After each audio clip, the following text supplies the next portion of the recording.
About 3 years ago, a group of generals came to me, and it was explained to me they were ready to conduct a coup d'etat. They were ready to move Barack Obama from office with military force. And then a few weeks later, I got another call and said that they were reconsidering. You know why they were reconsidering? No, why? Because they talked to Donald Trump. And Trump agreed that he would run. And they agreed that if he would run, they would conduct their coup d'etat as a legitimate process, rooting out the traitors within government. And that pact between the military and Donald Trump has held. As we've been interpreting and watching, and Alex has been following QAnon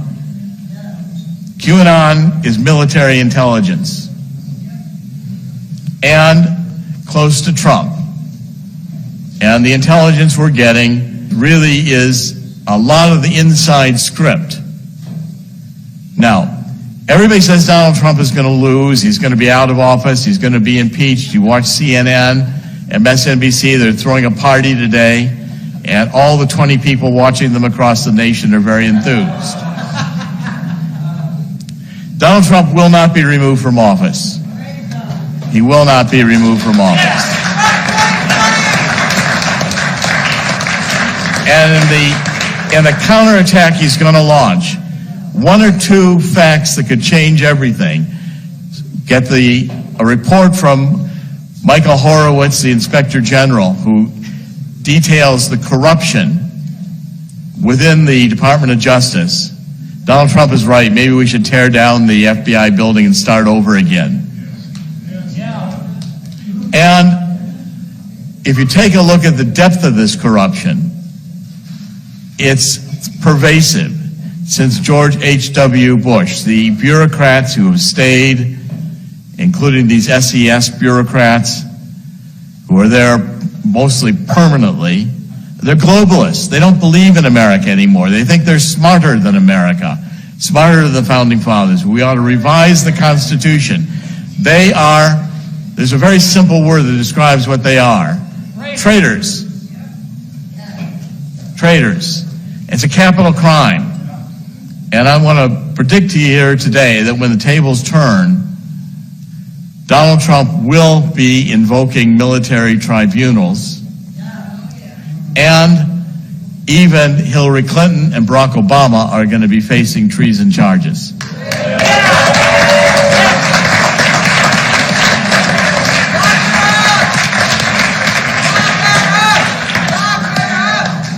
It will not end, and Donald Trump will have the courage to do that. Every time it looks to me, I've said this about Donald Trump, I've known him for decades.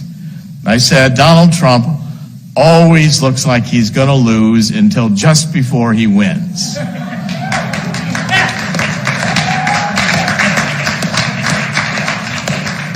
Always. He's always looking like he's 1 inch from being, losing all his money.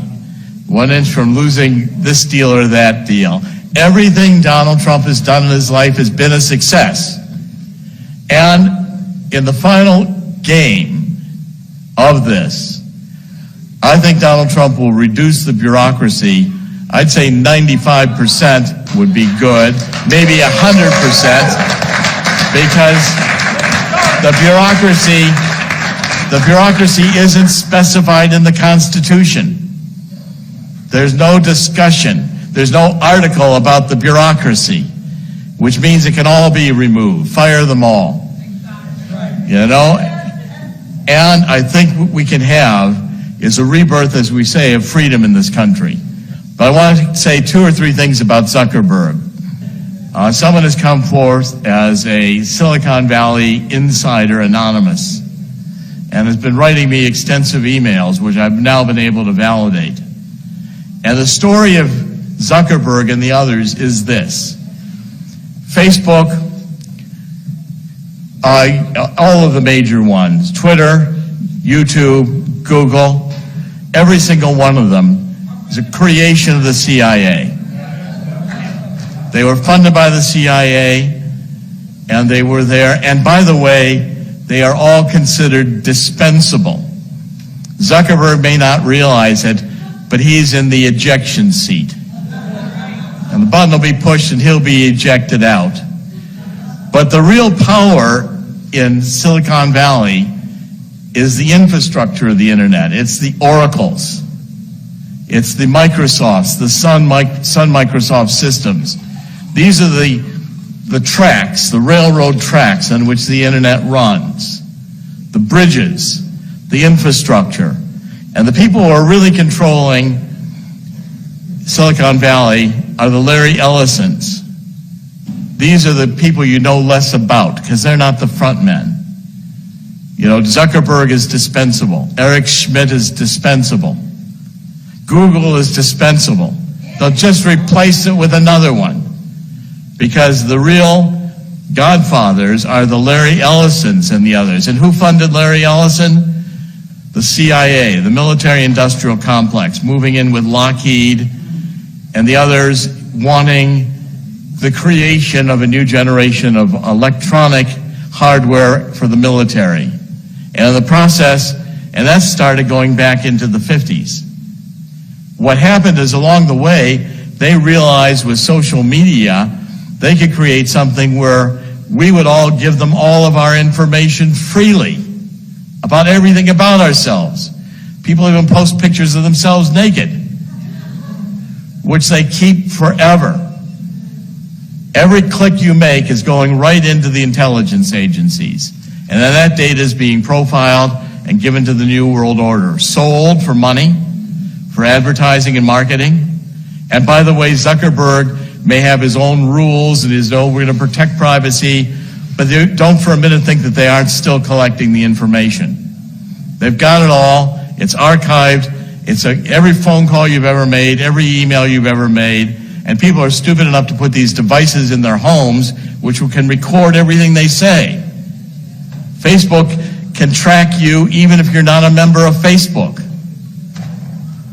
They can all do all the tracking anywhere you appear on the internet, and that stuff is archived forever.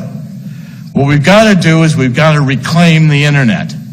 We've got to have an internet Bill of Rights, as it were, to impose First Amendment, Second Amendment, Fourth Amendment. We've got to do this through Congress, and I'm here to tell you that before Donald Trump is done, the internet will be 100% regulated, or it will be broken up.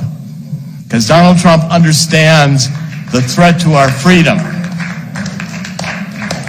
The threat to our freedom every one of us face with this information is so massive control that never occurred to George Orwell or Aldous Huxley that this could happen. But I'm here to say that in conclusion of all this, the same conclusion in the book I've just written in Killing the Deep State, it ends, in the end, Donald Trump wins. And never forget that in the end, God wins.